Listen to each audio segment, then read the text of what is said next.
أخذ جرعة كيماوي. ظروفي كثير سيئة، مش عارف كيف أأمن حالي. خذ جرعة كيماوي، أنا أغلب مواعيدي على المستشفى بقدرش أروح. فيك تتواصل مع المستشفى اسألهم قديش أأجل مواعيدي، لأنه أقل سيارة تطلبني 35 دينار وأنا ما حيلتي.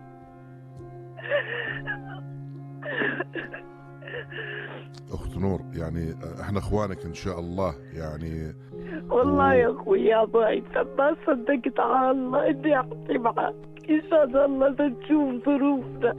والله دمي ومناعتي نازلات، والله عايشة على حسنة الجيران انا وابوي.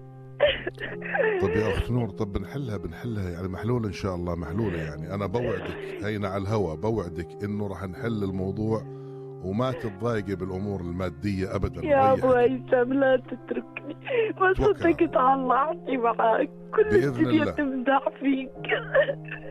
يعني الحمد لله الحمد لله، انت اختنا ونعاهدك بالله انه لا تبكيني يا حبيبي. الله يعطيك لحتى يرضيك، الله يخلي لك اولادك ويبعد عنك المرض وما يحيجك لابن حرام.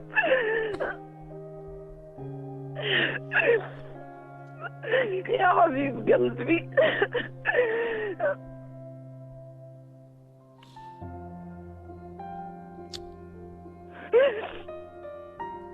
يا أخت نور. نعم. أعاهدك بالله راح أتكفل بموضوعك كامل، ماشي؟ لا تسكر الخط يا أخت نور، لا تسكر الخط، خليك.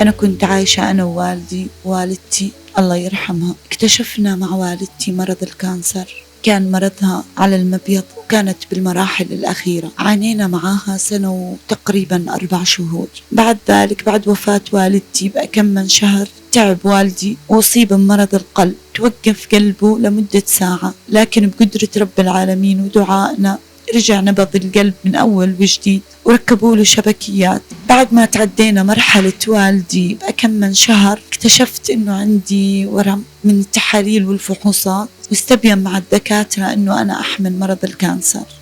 طبعا الحمد لله على كل إشي، الحمد لله على قضاء الله، أنا راضية بحكم الله. طلعت إعفاء من الديوان الملكي على مستشفى الحسين للسرطان، وبلشت أخذ جرعة كيماوي.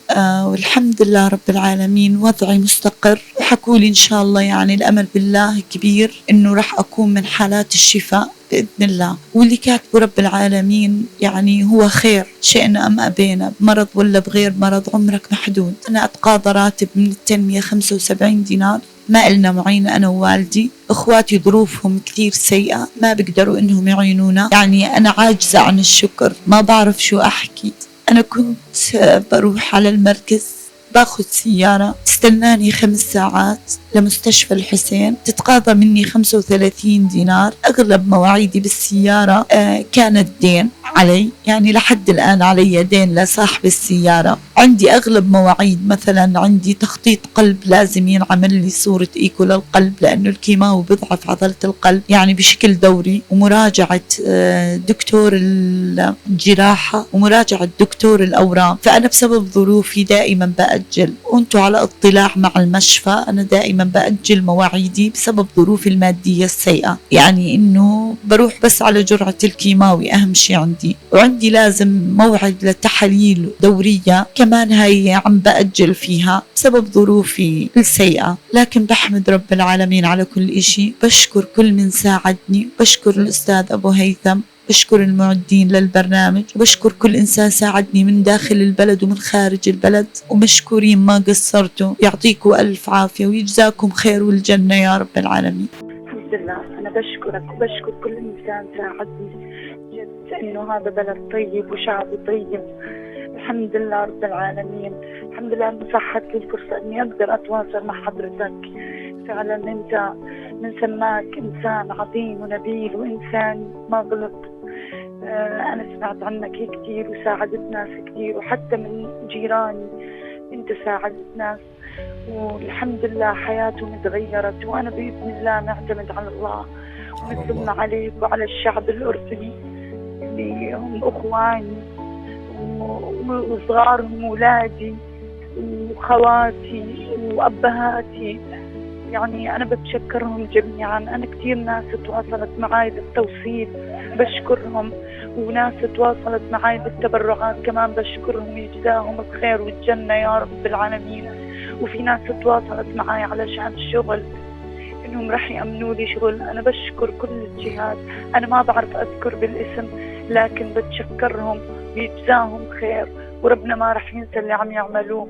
الله يكافيهم خير بالدنيا وبالآخرة يا رب.